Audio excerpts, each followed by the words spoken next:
Hello friends, स्वागत है आप सबका हमारे YouTube channel success study bye Shanky में। तो आज हम जो अपना चैप्टर नंबर 3 10th क्लास का इकोनॉमिक्स का करने वाले हैं, मुद्रा और साख। तो मुद्रा विनिमय का क्या मुद्रा विनिमय का एक माध्यम। तो मुद्रा क्या है और साख क्या है, ठीक है, जिसको अगर हम कहें मनी और क्रेडिट।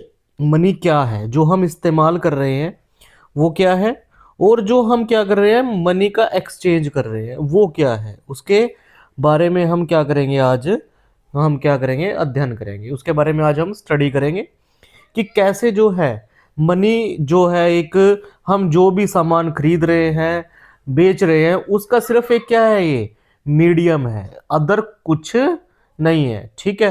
तो अगर हम कहें कि मनी क्या है, मनी आपके जो भी आपका रोजमर्रा का सामान है उसको खरीदने और बेचने के लिए हम जो इस्तेमाल करते हैं वो क्या होती है, मुद्रा कहलाती है, ठीक है। तो आइए हम इसको शुरू करते हैं। मुद्रा का इस्तेमाल हमारे रोजाना के जीवन का एक बहुत बड़ा हिस्सा है। अपने चारों तरफ देखिए, आप किसी एक दिन में मुद्रा से जुड़े कई सौदों की पहचान कर सकते हैं। तो इसने कहा है कि हम जो है हर रोज क्या है, पैसे से रिलेटेड मुद्रा से जुड़े बहुत सारे क्या करते हैं, सौदे करते हैं, ट्रांजैक्शंस करते हैं। क्या आप इनकी एक सूची बना सकते हैं। बहुत से लेन देन में आप देखेंगे कि मुद्रा के जरिए क्या है, वस्तुएं हम खरीदते हैं और बेचते हैं। ऐसे कुछ लेन देनों में मुद्रा के बदले सेवाएं प्रदान की जा रही है, लेकिन कुछ मामलों में हो सकता है कि लेन देन होते वक्त मुद्रा का कोई आदान प्रदान न हो, केवल बाद में ही उसका भुगतान करने का वादा हो, ठीक है। तो ऐसे जिसको हम क्या बोल देते हैं, उधार बोल देते हैं, जिसमें क्या क्या होता है कि तुरंत हम पैसा नहीं प्रदान करते बल्कि कुछ समय के बाद उसको क्या है भुगतान करने का सिर्फ वादा करते हैं, ठीक है। तो क्या आपने कभी सोचा है कि खरीदारी मुद्रा के जरिए क्यों होती है। कारण बहुत सरल है। तो जिस व्यक्ति के पास मुद्रा है वह इसका विनिमय किसी भी वस्तु या सेवा खरीदने के लिए आसानी से कर सकता है। तो जिसके पास भी क्या होगा, मनी होगी, वो जो एक्सचेंज है, एक्सचेंज यानी कि कोई भी आपकी क्या है, किसी भी वस्तु और सेवा को खरीदने के लिए क्या है उसका प्रयोग कर सकता है। इसलिए हर कोई मुद्रा के रूप में भुगतान कर लेना पसंद करता है, फिर उस मुद्रा का इस्तेमाल अपनी जरूरत की चीजें खरीदने के लिए करता है। तो एक जूता निर्माता का उदाहरण देखते हैं कि वह बाजार में जूता बेचकर गेहूं खरीदना चाहता है। तो जूता बनाने वाला पहले जूतों के बदले में मुद्रा प्राप्त करेगा, फिर इस मुद्रा का इस्तेमाल गेहूं खरीदने के लिए करेगा। तो भाई यहां पर क्या कहा है कि अगर हमें क्या है कोई भी ट्रांजैक्शन करनी है तो उसके लिए हमारे पास क्या है, उसने इंपॉर्टेंस दी है किस चीज को, मनी को, ठीक है। कि पहले तो क्या है, अगर इसने एक एग्जांपल दिया कि एक अगर जूता बनाने वाला है तो वो बाजार में पहले क्या करेगा, जूता बेचकर पैसा लेकर आएगा और उस पैसे को जो है गेहूं बेचने के वाले के पास लेकर जाएगा और वहां उसको पैसे को देकर, उस मुद्रा को देकर वो वहां से क्या कर लेगा, खरीद लेगा। यानी इन दोनों के बीच में जो एक जो मीडियन का काम किया वो किसने किया, मुद्रा ने किया। माध्यम का जो काम किया है वो किसने किया है, मुद्रा ने किया है। तो आपको आई होप मुद्रा क्या है ये क्लियर हो गया होगा, ठीक है। तो ये क्या है, एक मीडियम ऑफ एक्सचेंज है, ठीक है। तो जरा सोचिए कि जूता निर्माता यदि बिना मुद्रा इस्तेमाल किए जूते का सीधा गेहूं से विनिमय करता है तो उसे कितनी कठिनाई होती। उसे गेहूं उगाने वाले ऐसे किसान को खोजना पड़ता जो न केवल गेहूं बेचना चाहता हो बल्कि साथ में जूते भी खरीदना चाहता हो। अर्थात दोनों पक्ष एक दूसरे से चीजें खरीदने और बेचने पर सहमति रखते हो। तो यहां पर अगर बीच में पैसा ना हो तो क्या होगा, तो जो जूता बेचने वाला है उसको क्या है, अगर गेहूं की आवश्यकता है तो उसको ऐसे आदमी को खोजना होगा जिसके पास गेहूं भी है और उसको क्या है जूता खरीदने की आवश्यकता भी है, ठीक है। तभी वहां पर जो है एक्सचेंज होगा, ठीक है। तो इस चीज को हम क्या कहेंगे, इसको हम क्या कहेंगे, आवश्यकताओं का दोहरा संयोग कहेंगे। तो याद रखना, आवश्यकताओं का दोहरा संयोग क्या है कि जब एक व्यक्ति को वो वस्तु खरीदनी है और दूसरे को क्या है, वही वस्तु सेम क्या है, बेचनी है। ठीक है, तो उसको उसकी आवश्यकता है एक व्यक्ति को, और एक को दूसरी वस्तु की आवश्यकता है। तो वहां पर क्या है, जब दोनों का क्या होगा, दोहरा सहयोग होगा, तो ही उसी को क्या कहेंगे, आवश्यकताओं का दोहराव करेंगे। और इस माध्यम को हम क्या कहेंगे, इसको कहेंगे हम बार्टर सिस्टम। क्या कहेंगे, बार्टर सिस्टम। तो एक व्यक्ति जो वस्तु बेचने की इच्छा रखता है, वही वस्तु दूसरा व्यक्ति खरीदने की भी इच्छा रखता हो। तो वस्तु विनिमय प्रणाली में जहां क्या है, मुद्रा का उपयोग किए बिना वस्तुओं का विनिमय होता है, वहां आवश्यकताओं का दोहरा सहयोग होना आवश्यकता है। यानी कि बार्टर सिस्टम जो है, यानी कि वस्तु विनिमय प्रणाली है, उसके अंदर क्या है, मुद्रा का उपयोग किए बिना वस्तुओं का विनिमय नहीं किया जा सकता। यहाँ पर क्या है, दोहरा संयोग होना आवश्यक है। यानी जूता जो है, जूता जो बेचने वाला है उसको जरूरत है किस चीज की, गेहूं की, तो उसको जरूरत है गेहूं की, तो उसको ऐसे आदमी को क्या है, खोजना होगा जिसको किसकी आवश्यकता है, जूते की आवश्यकता है। ठीक है, और उसके पास क्या है, क्या हो, वीट भी हो, तो तभी क्या है, आपका वस्तु विनिमय यहाँ पर हो पाएगा। तो ये यहाँ पर इसको क्या देगा, जूते देगा, और ये इसको क्या देगा, इसको गेहूं देगा। ठीक है, तो इसकी तुलना में ऐसी अर्थव्यवस्था जहां मुद्रा का प्रयोग होता है, मुद्रा महत्वपूर्ण मध्यवर्ती भूमिका प्रदान करके आवश्यकता के दोहरे संयोग की जरूरत को खत्म करती है।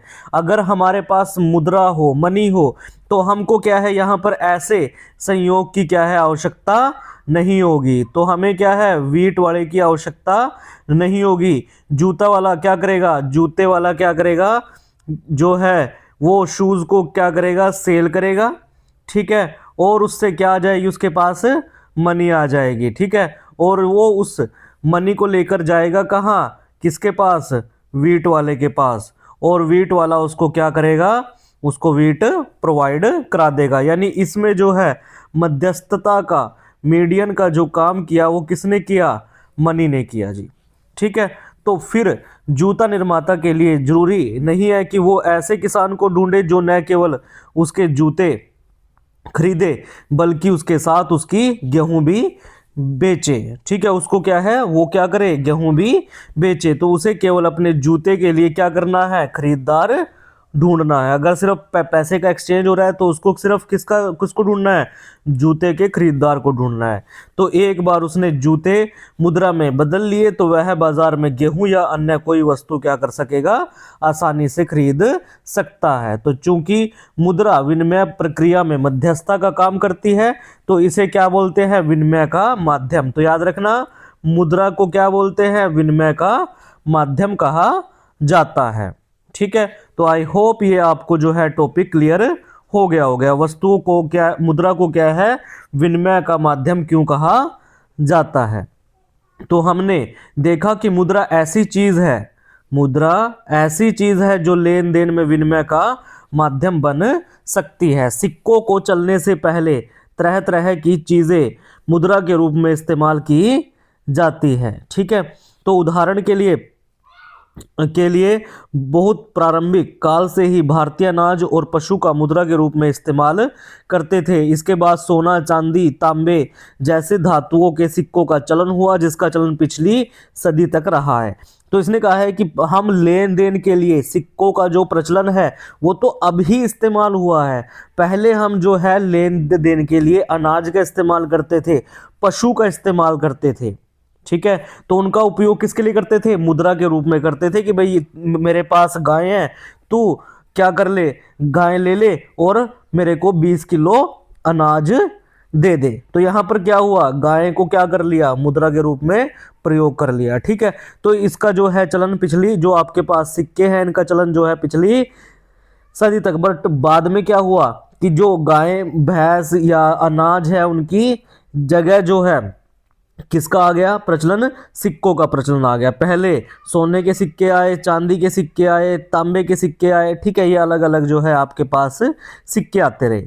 उसके बाद आया करेंसी। करेंसी के आधुनिक रूपों में करेंसी कागज के नोट और सिक्के जो है इसके अंदर शामिल हैं। तो इसमें क्या आते हैं, मुद्रा के आधुनिक रूप में जो करेंसी है, करेंसी में क्या आते हैं, कागज के नोट और सिक्के आते हैं। ठीक है, वे चीजें जो पहले मुद्रा के रूप में प्रयोग की जाती थी, इसके विपरीत आधुनिक मुद्रा बहुमूल्य धातु जैसे सोना, चांदी और तांबे के बने सिक्कों से नहीं बनी है। अनाज और पशुओं की तरह है, वे रोजमर्रा की चीजें भी नहीं है। आधुनिक मुद्रा का इस प्रकार का अपना कोई इस्तेमाल नहीं है। ठीक है, तो यानी कि जो हम आज सिक्के इस्तेमाल करते हैं, वो क्या है, जो हम आज मुद्रा इस्तेमाल करते हैं, मनी इस्तेमाल करते हैं, वो सोने, चांदी, तांबे जैसी नहीं है। और ना ही आज हम जो है अनाज, पशुओं का इस्तेमाल करते हैं। ठीक है, तो फिर भी इसे विनिमय का माध्यम क्यों स्वीकार किया गया। अब ये आता है क्वेश्चन कि जब ना तो वो कोई पशु है, ना वो अनाज है, ना वो सोना है, ना वो चांदी है, तब उसको क्या है, विनिमय का माध्यम हमने क्यों स्वीकार कर लिया। तो इसे विनिमय का माध्यम इसलिए स्वीकार किया क्योंकि किसी देश की सरकार इसे क्या करती है, प्राधिकृत करती है, इसको क्या करती है, स्वीकार करती है। ठीक है, तो भारत में भारतीय रिजर्व बैंक केंद्रीय सरकार की तरफ से करेंसी नोट जारी करता है। तो ये आपके पास क्वेश्चन बन गया भाई कि भारत के लिए जो है करेंसी नोट जारी करने का काम कौन करता है। तो भारत के लिए करेंसी नोट जारी करने का काम जो है भारतीय रिजर्व बैंक करता है, जो केंद्रीय सरकार की ओर से जो है इसको जारी करता है। ठीक है, तो भारतीय कानून के अनुसार किसी व्यक्ति या संस्था को मुद्रा जारी करने की इजाजत नहीं है। तो भारतीय कानून के अनुसार क्या है कि किसी व्यक्ति या संस्था को, कोई अब अलग से कोई व्यक्ति है या कोई संस्था है, वो क्या है, मुद्रा को जारी नहीं कर सकती। इसके अलावा कानून विनिमय के माध्यम के रूप में रुपए का इस्तेमाल करने की वैधता प्रदान करता है, जिसे भारत में सौदों में अदायगी के लिए माना नहीं जा सकता। तो भारत में कोई व्यक्ति कानूनी तौर पर रुपयों में अदायगी को अस्वीकार नहीं कर सकता, इसलिए रुपया व्यापक स्तर पर विनिमय का माध्यम स्वीकार किया गया। तो भाई आजकल अगर आप 100 रुपये लेकर आप जाओ इंडियन रुपीज और आप कहो कि मेरे को जो है वो कोई वस्तु खरीदनी है उससे, तो दुकानदार आपको मना नहीं कर सकता। क्यों? क्योंकि उसको क्या है, गवर्नमेंट ने, भारतीय सरकार ने कानूनी उसको क्या दिया है, उसको वैधता दी है कि उसको क्या है, उसको क्या है, स्वीकार करना पड़ेगा उसको। ठीक है, तो ये क्या है, इसलिए इसको क्या है, आपने माध्यम क्या है इस्तेमाल किया है विनिमय का।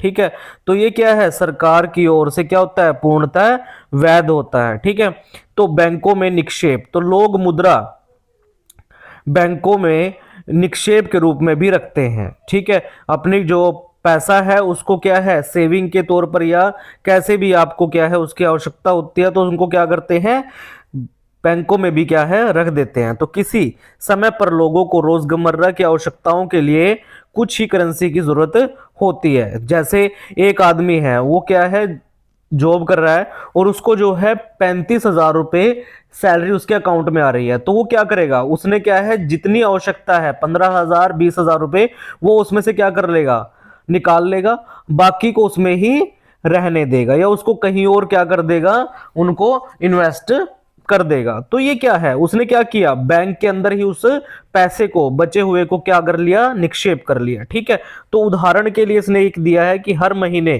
के आखिर में वेतन वाले मजदूरों के अतिरिक्त नगद होता है। ठीक है, तो लोग इस अतिरिक्त नगद का क्या करते हैं, वे इसे बैंकों में अपने नाम से खाता खोलकर जमा कर देते हैं। तो जो हमारे पास अतिरिक्त मनी होती है तो उसको हम क्या करते हैं, उसको हम बैंकों में क्या है, खाता खोलकर क्या कर देते हैं, डिपॉजिट कर देते हैं। ठीक है, तो बैंक ये जमा स्वीकार करते हैं और इस पर क्या देते हैं, सूद भी देते हैं, ब्याज देते हैं। तो इस तरह लोगों का धन बैंकों के पास सुरक्षित रहता है और इस पर क्या मिलता है, सूद मिलता है। ठीक है, तो लोगों को अपनी आवश्यकता के अनुसार इसमें से धन निकालने की सुविधा भी उपलब्ध होती है। जैसे क्या है, अगर आपके पास, आप बार बार बैंक में इसको क्या है, जाकर क्या है, पैसा निकाल सकते हैं। ठीक है, अगर आप बार बार बैंक में जाकर पैसा ना निकाल सको तो बैंक आपको क्या है, एक जो है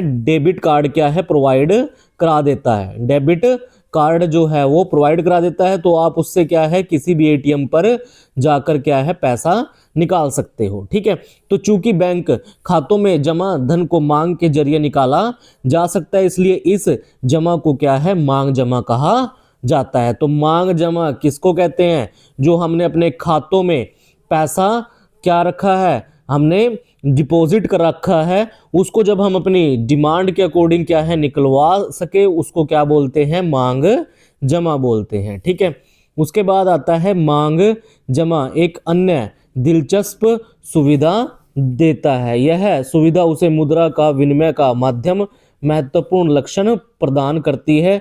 आपने नगद की बजाय चेक से भुगतान के बारे में सुना होगा। चेक से भुगतान के लिए भुगतानकर्ता जिसका किसी बैंक में खाता है एक निश्चित रकम के लिए एक चेक काटता है। चेक एक ऐसा कागज है जो बैंक को किसी दूसरे व्यक्ति के खाते से चेक पर लिखे नाम के किसी दूसरे व्यक्ति को एक खास रकम का भुगतान करने का आदेश देता है। तो वही याद रखना कि जो चेक होता है ये चेक क्या होता है? बैंक के लिए एक आदेश होता है। ठीक है, किस चीज का आदेश? भुगतान करने का आदेश। मान लीजिए कि ए का जो है बैंक में अकाउंट है, ठीक है, उसने जो है बी से कोई सामान खरीदा था। अब यहां पर अब ए के अकाउंट में पड़े हैं 20,000 रुपए। ठीक है, 20,000 जो है अकाउंट में पड़े हैं, बी को उसने देने हैं 15,000 रुपए। ठीक है, तो ए ने क्या किया कि 15,000 का क्या बनाया? एक चेक बनाया। ठीक है, और इसको जो है बैंक यहां एसबीआई बैंक को इसने क्या कर दिया? इसने इसको क्या दिया? इस बी को क्या किया? इस चेक को हैंड ओवर कर दिया। बी ने क्या किया? इसको क्या लगाया? बैंक में लगाया चेक को। ठीक है, तो यानी कि ए ने क्या किया? इन डायरेक्ट वे में बैंक एसबीआई को आदेश दिया है कि वो बी को क्या करे? 15,000 रुपए का भुगतान कर दे। ठीक है, तो ये क्या होता है? ये आपका क्या कहलाता है? चेक से भुगतान कहलाता है। तो चेक से भुगतान क्या होता है? एक आदेश होता है, चेक भुगतान का आदेश होता है। ठीक है, तो आइए यह जानने की कोशिश करते हैं कि चेक द्वारा भुगतान कैसे होता है और इसे एक उदाहरण के द्वारा करते हैं। तो इसके लिए इन्होंने एक और उदाहरण भी दिया है, उसको हम क्या कर लेते हैं? पढ़ लेते हैं। ठीक है, तो चेक द्वारा भुगतान कैसे होता है?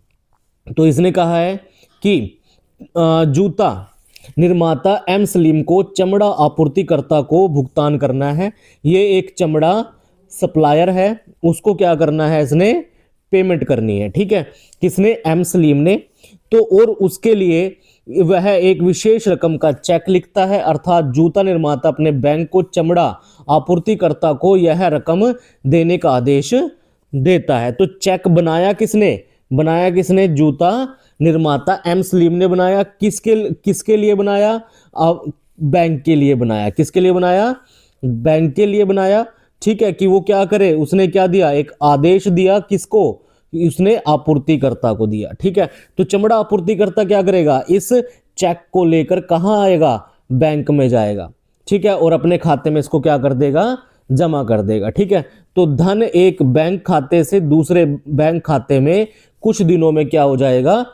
हस्तांतरित हो जाएगा या फिर ट्रांसफर हो जाएगा। यह लेन देन बिना नगद की अदायगी के पूरा हो जाता है। यानी पैसे का कहीं पर कोई भी जो है लेन देन हुआ नहीं है, बट जो अमाउंट था वो क्या है? वो एक चमड़ा निर्माता से चमड़ा आपूर्तिकर्ता को ट्रांसफर हो गया। ठीक है, तो आई होप ये आपको जो है क्लियर हो गई होगी टर्म कि बैंक से भुगतान चेक से भुगतान कैसे होता है। ठीक है, तो इस तरह हम देखते हैं कि मांग जमा में मुद्रा के अनिवार्य लक्षण मिलते हैं।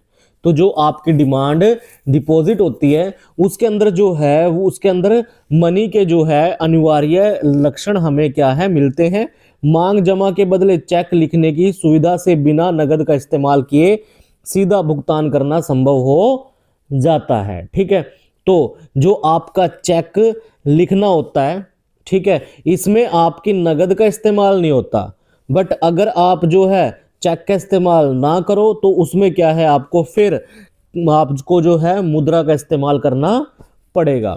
तो चूंकि मांग जमाओ यानी कि डिमांड डिपॉजिट को करेंसी के साथ साथ व्यापक स्तर पर भुगतान का माध्यम स्वीकार किया जाता है, इसलिए आधुनिक अर्थव्यवस्था में इसे भी मुद्रा जो है समझा जाता है। ठीक है, तो यहाँ पर क्या है, अब आजकल क्या है, क्या आने लग गई है, डिमांड डिपॉजिट्स आने लग गई है, जिसको क्या बोल देते हैं, डीडी बोल देते हैं।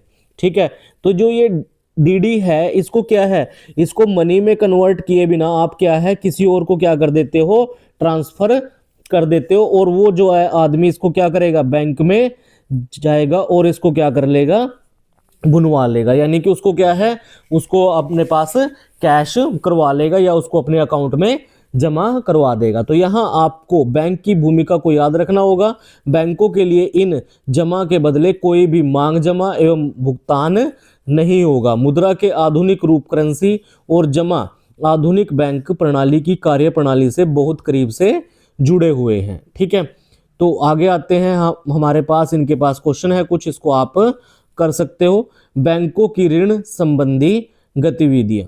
ठीक है, तो बैंकों की ऋण संबंधी गतिविधियां क्या है, तो बैंकों की कहानी को आगे बढ़ाते हैं। बैंक जनता से क्या करता है, धन जमा खातों में स्वीकार करते हैं, उसका वो क्या करते हैं, तो जो हमने क्या किए, बैंक में जो पैसा है डिपॉजिट किया, लोगों के पास गया, तो बैंकों ने उस पैसे का किया क्या, क्या वो उसको अपनी अलमारी में अपने अपने लॉकर के अंदर संभाल कर रखेंगे या उसका कुछ इस्तेमाल भी करेंगे वो।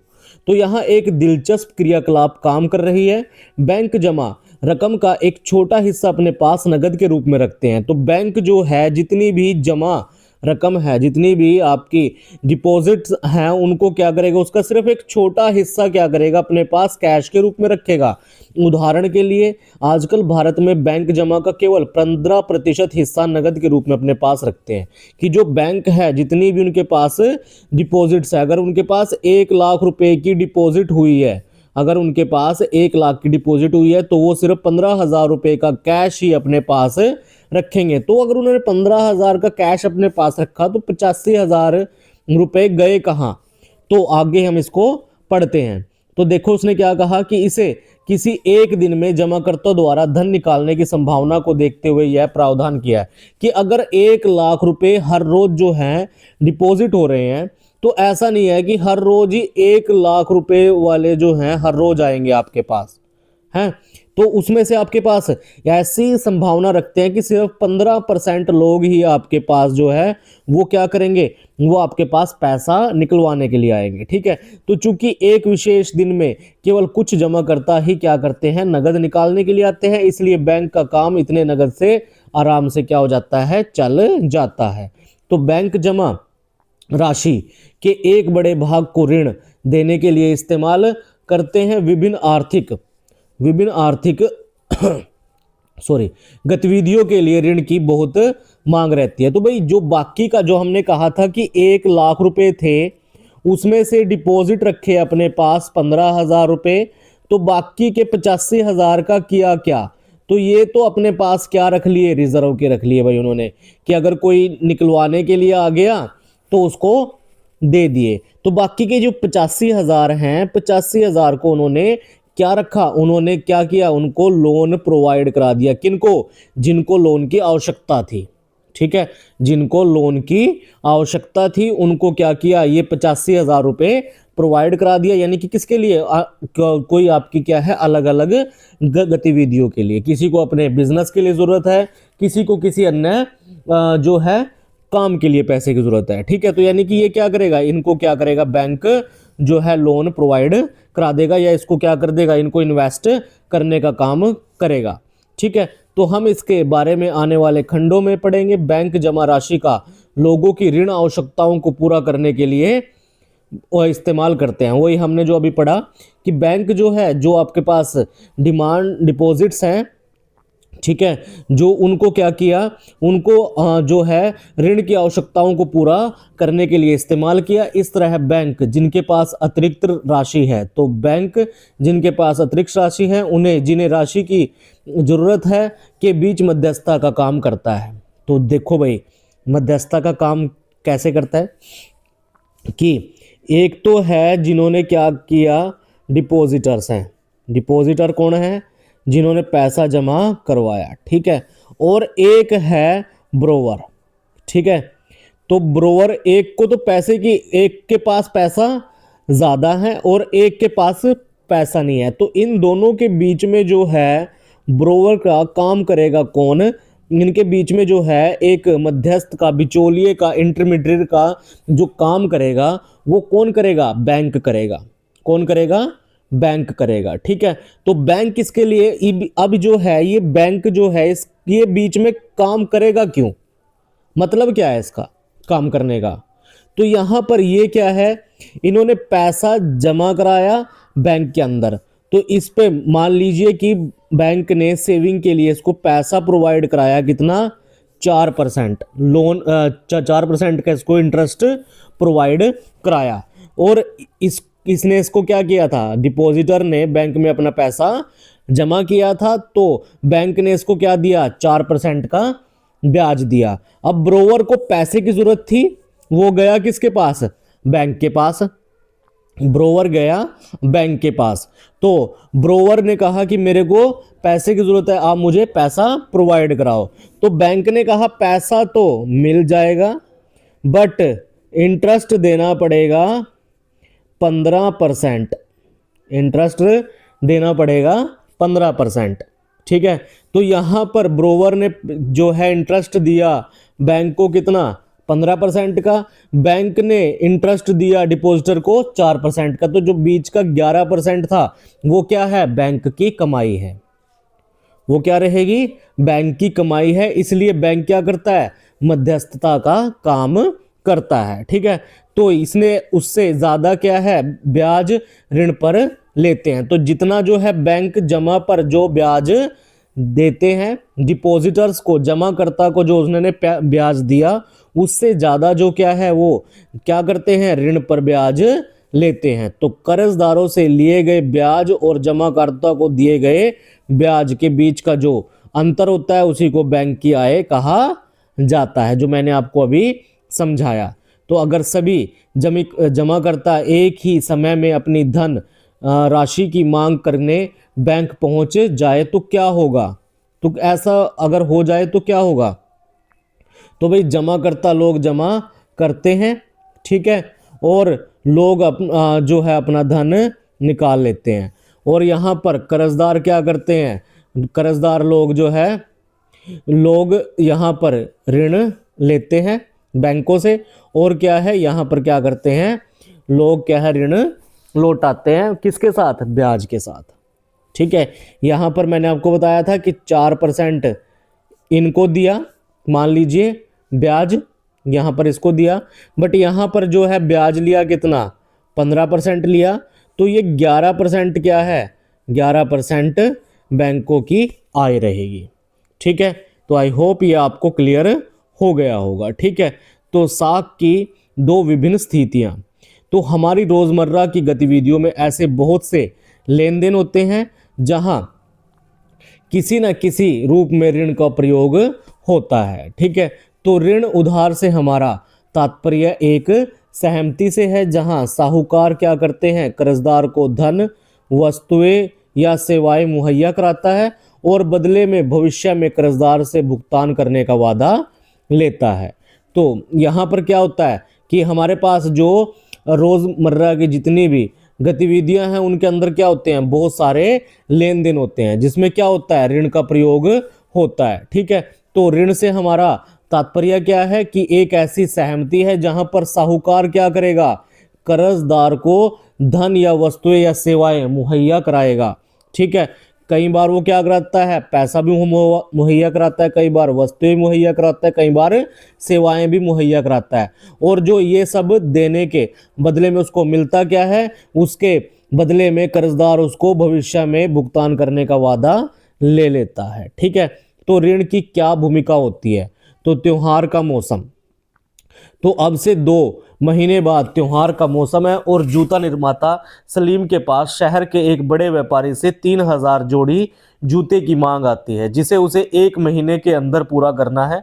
उत्पादन के काम को समय पर पूरा करने के लिए सलीम को सिलाई और चिपकाने के काम के लिए अतिरिक्त मजदूर रखने की आवश्यकता है। उसे कच्चा माल भी खरीदना है। इन सभी खर्चों को पूरा करने के लिए सलीम 2 स्रोतों से ऋण लेता है। तो पहला वह है चमड़ा व्यापारी को चमड़ा अभी देने का प्रस्ताव रखता है और बाद में भुगतान करने का वादा करता है। दूसरा वह इस बड़े व्यापारी से 1000 जूतों के लिए अग्रिम भुगतान के रूप में नगद कर्ज लेता है तथा महीना खत्म होने से पहले पूरा ऑर्डर पहुंचाने का वादा करता है। तो महीने के आखिर में सलीम जूते पहुंचाने में कामयाब होता है, उसे अच्छा खासा लाभ भी होता है और वह उधार लिए गए धन की अदायगी भी कर देता है। तो यहाँ पर क्या है, यहाँ पर एक बिजनेस को ऑपरेट करने के लिए क्या किया गया, लोन का इस्तेमाल किया गया। ठीक है, तो यहाँ पर 3000 जोड़ी जूते बनाने के लिए उसको क्या है, क्या करना पड़ा, उसको लोन लेना पड़ा। कहाँ पर, 2 जगह से। एक तो उसने क्या किया, जो क्या किया, चमड़ा व्यापारी को चमड़ा अभी जो है देने का क्या किया, प्रस्ताव किया। ठीक है, कि वो क्या करे, चमड़ा अभी का भी उसको दे दे, बाद में उसको क्या कर देगा, भुगतान कर देगा।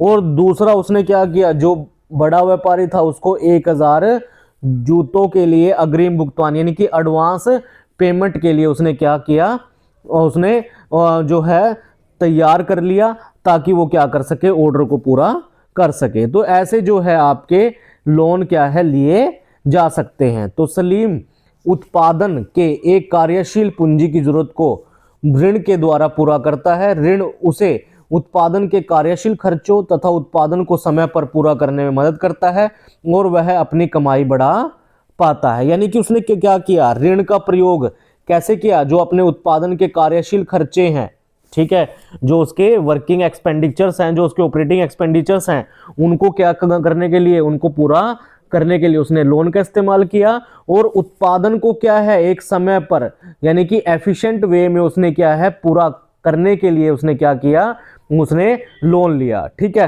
तो और इससे उसकी क्या हुई, लोन से उसकी कमाई बढ़ गई। ठीक है, तो यहां पर ऋण क्या है, एक महत्वपूर्ण तथा सकारात्मक भूमिका अदा करता है। ये यहां पर दिखाया गया है कि एक लोन से क्या है, उसने अपनी इनकम को कैसे बढ़ा लिया। उसके बाद आता है स्वप्ना की समस्या। तो एक छोटी किसान है स्वप्ना, वह क्या करती है, वह 3 एकड़ जमीन पर मूंगफली उगाती है। वह इस उम्मीद पर है कि फसल तैयार होने पर कर्ज को वो क्या कर देगी, अदा कर देगी। तो खेती के खर्चों के लिए साहूकार से क्या लिया है, उसने ऋण लिया। फसल पर कीटनाशकों के हमले से क्या हो गई, उसकी पूरी की पूरी फसल बर्बाद हो गई। हालांकि स्वप्ना फसल पर महंगी कीटनाशक दवाइयाँ छिड़कती है, उससे उसको कोई खास फर्क नहीं पड़ता। तो उसने क्या किया, जो फसल है, फसलों के ऊपर महंगी कीटनाशक दवाइयाँ भी उसने छिड़की, पर फिर भी जो है उसकी फसल खराब हो गई। वह साहूकार का कर्ज लौटाने में असफल हो गई और साल के अंदर यह कर्ज बहुत बड़ी रकम बन गया। क्यों, क्योंकि साहूकार ने उसके ऊपर क्या लगाया, ब्याज के ऊपर ब्याज लगाया। ब्याज के ऊपर ब्याज लगाने को क्या बोलते हैं, चक्रवृद्धि ब्याज बोलते हैं। क्या बोलते हैं, चक्रवृद्धि ब्याज बोलते हैं। ठीक है, तो अगले साल स्वप्ना खेती के लिए दोबारा उधार लेती है। इस साल फसल सामान्य रहती है, लेकिन इतनी कमाई नहीं होती कि वह अपना कर्ज वापस कर सके। वह कर्ज में क्या हो गई, अब फंसती चली गई और उसे कर्ज चुकाने के लिए अपनी जमीन का कुछ हिस्सा भी बेचना पड़ गया। तो यहां पर कर्ज क्या है, कर्ज को किस रूप में दिखाया गया है, नकारात्मक रूप में। अगर आप कर्ज को क्या है, समय पर पूरा नहीं करते हो, उसको नहीं भर पाते हो, तो वो आपके लिए क्या हो जाएगा, नकारात्मक रूप धारण कर लेगा। ठीक है, तो ग्रामीण क्षेत्रों में साग की मुख्य मांग फसल उगाने के लिए होती है। तो जो गांव होते हैं, गांव के अंदर जो साग का क्या मतलब है, साग का मतलब है क्रेडिट। क्रेडिट मतलब उधार, क्रेडिट मतलब लोन। ठीक है, तो यहां पर क्या है, जो मुख्य मांग होती है, जो लोन है क्रेडिट की जो मांग करते हैं, वो किस लिए करते हैं, ताकि जो है वो फसल उगा सके। तो फसल उगाने में बीज, खाद, कीटनाशक, दवाइयों, पानी, बिजली उपकरणों की मरम्मत इत्यादि पर काफ़ी खर्च होता है। इन आगतों को खरीदने और फसल की बिक्री होने के बीच कम से कम 3-4 महीने का अंतराल होता है। तो यानी कि क्या किया गया, जितनी भी आपकी जो इनपुट थी उनको खरीदा और फसल को बेचा। ठीक है, आगत मतलब इनपुट, इनपुट को जितना उसने खरीदा और उसको बेचना, इसके बीच में कितना लग गया गैप, 3 से 4 महीने का लग गया। ठीक है, तो आमतौर से किसान ऋतु के आरंभ में फसल उगाने के लिए उधार लेते हैं और फसल तैयार होने के बाद उसको क्या कर देते हैं, वापस कर देते हैं। तो उधार की अदायगी क्या करती है, फसल की कमाई के ऊपर निर्भर करती है। ठीक है, तो किसान ने क्या किया, स्टार्टिंग में जब फसल को बोना था तो उसके लिए उसने क्या किया, लोन लिया, क्रेडिट लिया।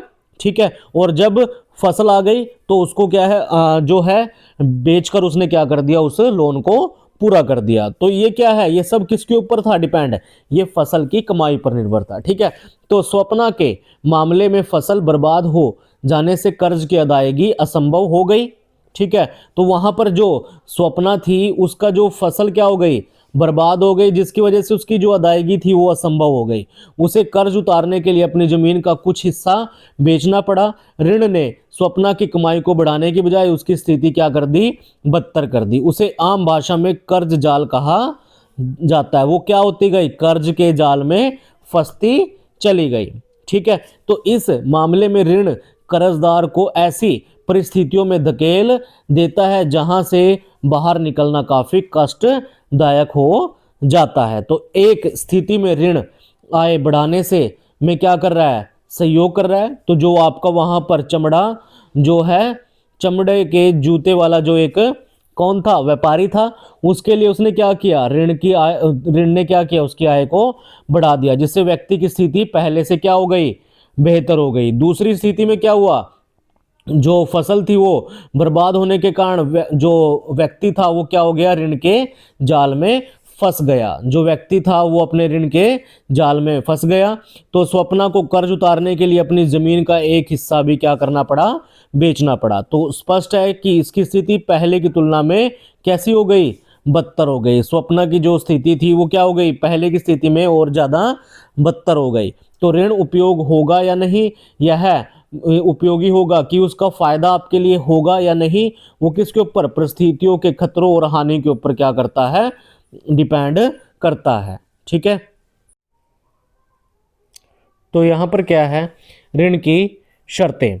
तो हर ऋण समझौते में ब्याज दर निश्चित कर दी जाती है। तो जब भी जो है आपका जो कर्जदार है वो लोन लेगा तो उसमें पहले से ही ब्याज की दर को क्या कर दिया जाता है, निश्चित कर दिया जाता है, जिसे कर्जदार जो है महाजन का मूल रकम के साथ क्या करता है, अदा करता है। यानी कि उसके प्रिंसिपल अमाउंट के साथ क्या है, जो है वो क्या किया जाता है, रकम को पूरा किया जाता है। ठीक है, उसको अदा किया जाता है। इसके अलावा जो उधार करता है, कोई समर्थक ऋणाधार की मांग कर सकता है। यानी कि वो क्या कर सकता है, कोई चीज क्या है, गिरवी भी रखने की क्या कर सकता है, मांग कर सकता है। तो समर्थक ऋणाधार ऐसी संपत्ति जिसका मालिक कर्जदार है, जैसे भूमि, इमारत, गाड़ी, पशु, बैंकों में पूंजी, और उसका इस्तेमाल वह उधार दाता को गारंटी देने के लिए करता है कि भाई आप हमें क्या दो, गारंटी दो, हम आपको क्या देंगे, हम आपको लोन प्रोवाइड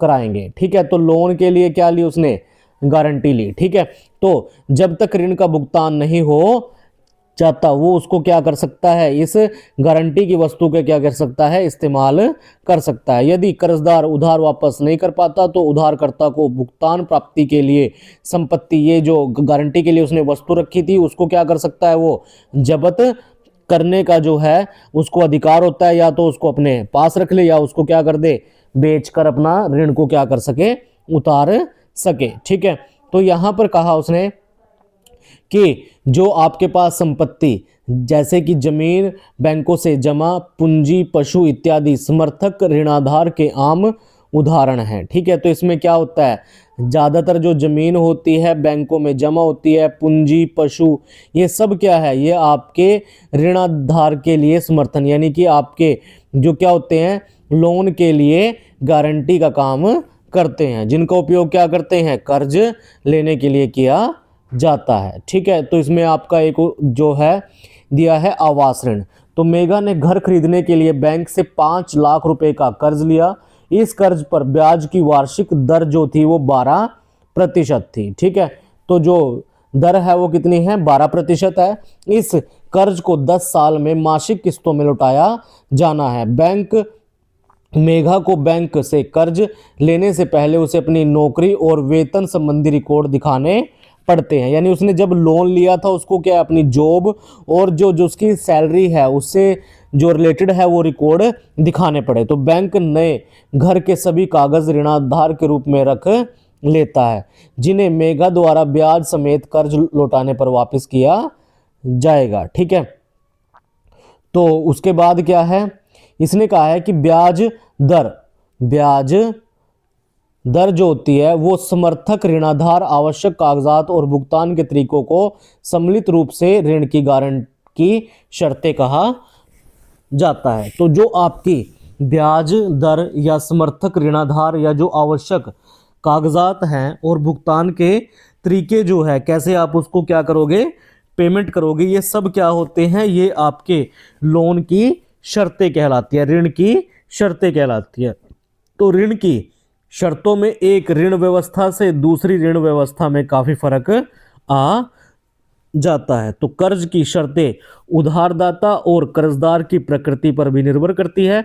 अगले भाग में ऐसे उदाहरण दिए गए हैं जहां विभिन्न ऋण व्यवस्थाओं में ऋण की शर्तें क्या हैं, अलग अलग हैं। ठीक है, तो आगे आते हैं विविध प्रकार के साख प्रबंध। एक गांव का जो है यहाँ पर उदाहरण दिया गया है कि मोहित और रंजन ने कक्षा में ऋण की शर्तों के बारे में पढ़ना खत्म किया था। वे अपने इलाके में प्रचलित विविध प्रकार के ऋण प्रबंधों को जानने को उत्सुक थे कि कौन लोग उधार देते हैं और कर्जदार कौन है, ऋण की क्या कौन कौन सी शर्तें हैं। उन्होंने अपने गांव के कुछ लोगों से बात करने का फैसला किया। आगे आप उनका लेखा पढ़ सकते हो। 15 नवंबर 2019 हम सीधा उन खेतों में जाते हैं जहां दिन के इस समय अधिकतर जो किसान हैं और मजदूर है वो क्या कर रहे हैं, काम कर रहे होंगे। तो खेतों में आलू की जो है फसल लगी हुई है। पहले हम सोनपुर, एक छोटा सा गांव जहां पर सिंचाई की सुविधाएं मौजूद हैं, कि एक छोटे किसान श्यामलाल से मिलते हैं। ठीक है, तो जो श्यामलाल है, श्यामलाल ने क्या कहा, श्यामलाल ने कहा उसे अपनी 1.5 एकड़ जमीन को जोतने के लिए हर मौसम में उधार लेने की जरूरत पड़ती है। कुछ साल पहले तक वह गांव के महाजन से ऋण लेता था, जिस पर उसे 5% मासिक ब्याज देना पड़ता था। 5% मासिक ब्याज का मतलब कितना है, 60% वार्षिक ब्याज। ठीक है, पहले कुछ वर्षों से श्यामलाल के एक कृषि व्यापारी से 3% मासिक ब्याज की दर पर क्या कर रहा है, वो ऋण ले रहा है। तो जुताई के मौसम की शुरुआत होने पर व्यापारी ऋण पर कृषि संबंधी आगतें या जरूरतें मुहैया कराता है, जिसे फसल तैयार हो जाने पर वापस करना होता है। ठीक है, तो यहाँ पर क्या है, जो आपकी जो प्लोइंग के लिए मौसम में क्या है, मौसम की शुरुआत होने पर जो प्लोइंग के लिए जो आपके जो व्यापारी होते हैं वो क्या करते हैं, जितनी भी कृषि से संबंधित आगतें हैं, जरूरतें हैं, जो उनके इनपुट्स हैं जो खेतों में इस्तेमाल होते हैं, उनको क्या कराते हैं, मुहैया करा देते हैं। ठीक है, तो ऋण पर ब्याज के अलावा व्यापारी किसानों से वादा लेता है कि वह अपनी फसल उसी को बेचेगा, जिसको हम जो है हरियाणा के अंदर आम तौर पर क्या बोल देते हैं, आड़ती बोल देते हैं। ये क्या करते हैं, ये किसानों को पैसा देते हैं और उनसे क्या लेते हैं, एक वादा लेते हैं कि जो है वो किसान क्या करेगा, उन्हीं को अपनी फसल सेल करेगा। तो इस तरह व्यापारी निश्चित है कि ऋण की अदायगी समय से हो जाएगी। तो फसल की कीमतें फसल काटते समय कम होती है, इसलिए वह किसानों से कम कीमत पर क्या कर लेता है, फसल खरीद लेता है। ठीक है, और बाद में उसको क्या है, कीमत बढ़ने पर बेचकर काफी मुनाफा कमाता है।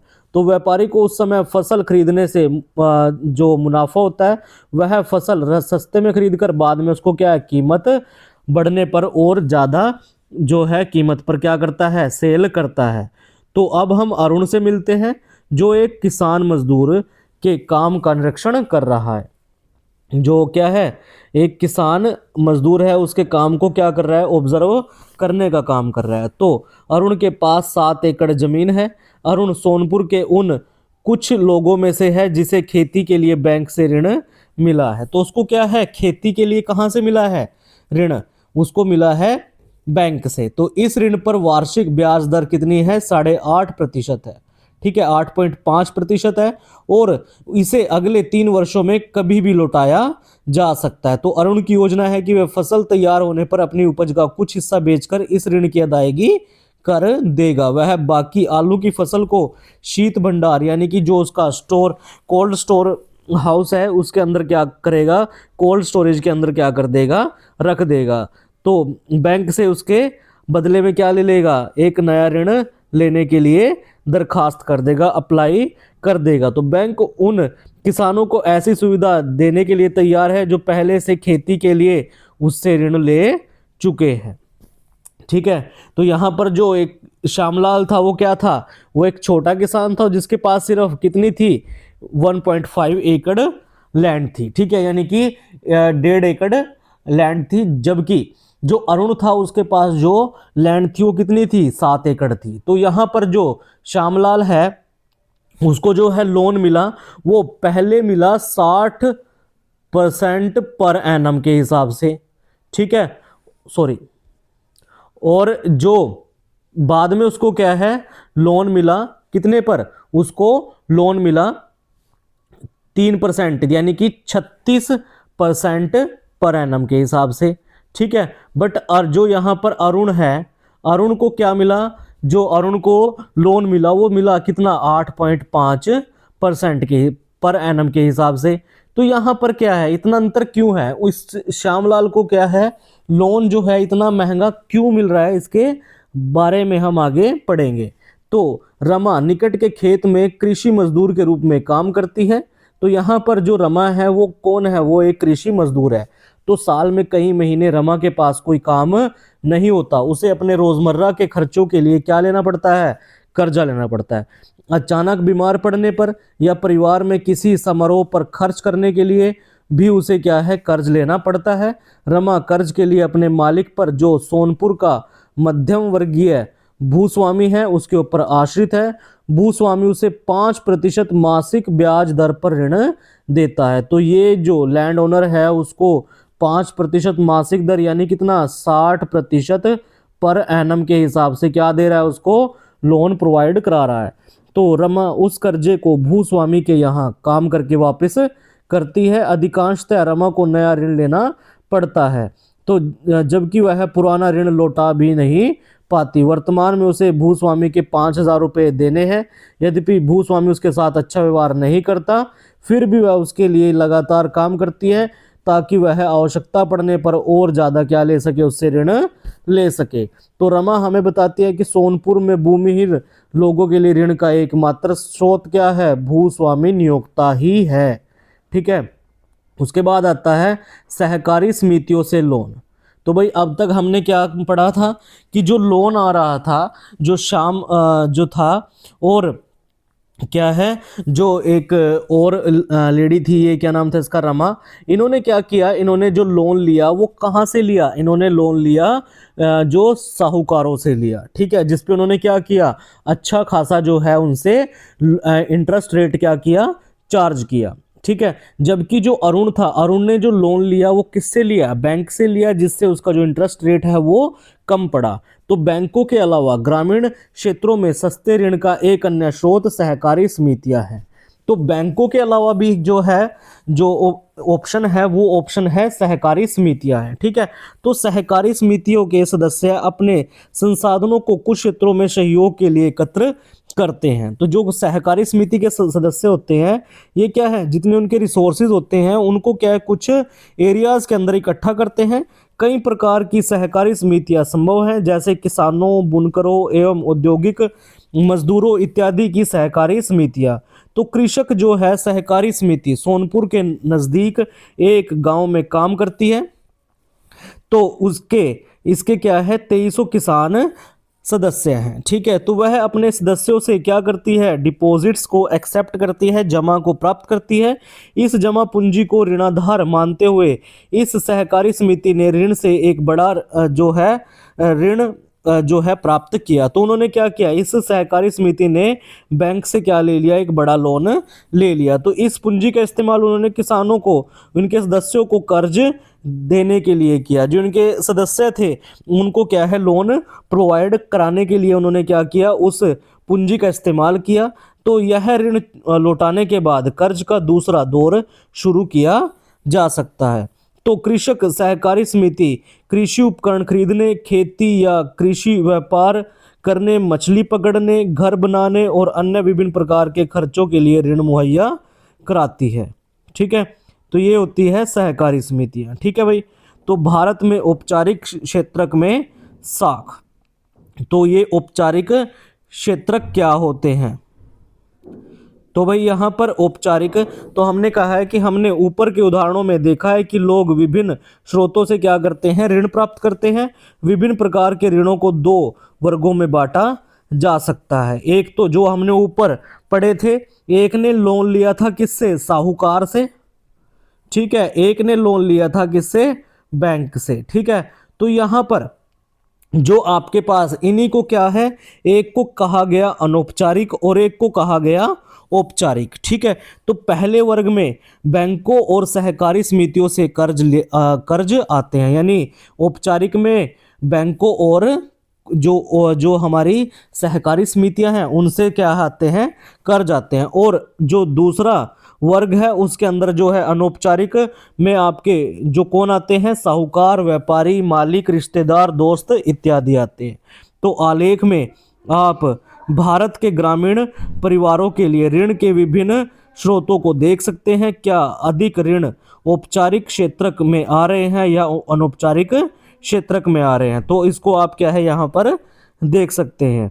तो जो सरकारी क्षेत्र है उससे सिर्फ 1% आ रहा है, और जो आपकी सहकारी समितियां और बैंक है उससे 25%, साहूकारों से सबसे ज्यादा 33% आता है लोन। ठीक है, और अन्य अनौपचारिक स्रोतों से 2%, रिश्तेदारों और मित्रों से 8%, जमींदार से 1%, और व्यापारिक जो आपके कॉमर्शियल बैंक हैं उनसे जो है 25% क्या है, लोन लिया जाता है। ठीक है, तो यहाँ पर हमारे पास क्या है, जो हमें पता लगा कि जो आज भी जो हमारे किसान हैं या जो हमारे पास जो है ग्रामीण एरिया है उसके अंदर जो है जो 33% जो आबादी है आज भी क्या है, साहूकारों से यानी अनौपचारिक क्षेत्रक से क्या है, ऋण जो है वो लेने का काम करती है। ठीक है, तो आगे आते हैं, हमारे पास भारतीय रिजर्व बैंक ऋणों के औपचारिक स्रोतों की कार्य प्रणाली पर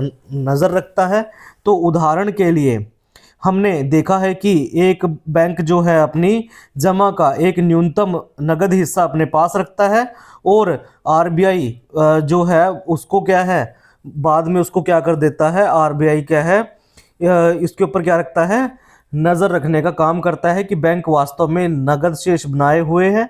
तो आरबीआई इस पर भी नज़र रखता है कि बैंक केवल लाभ अर्जित करने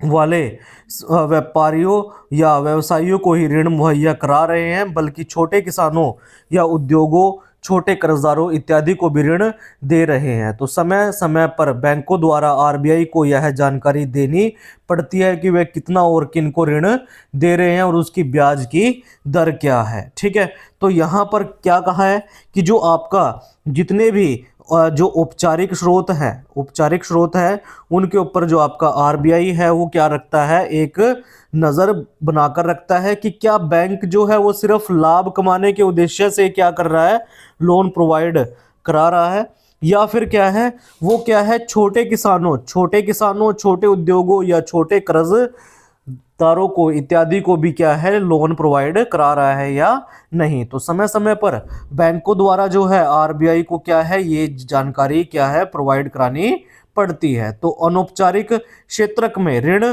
दाताओं की गतिविधियों की देखरेख करने वाली कोई संस्था नहीं है। जैसे औपचारिक में क्या है, जो ऋण दाता थे, बैंक थे, उनके ऊपर क्या है निगरानी के लिए, देखरेख करने के लिए आरबीआई है, वैसे अनौपचारिक क्षेत्र में ऐसा कुछ नहीं है। वे ऐच्छिक दरों पर ऋण दे सकते हैं, उन्हें नाजायज तरीके से अपने पैसे वापस लेने से रोकने वाला कोई नहीं है।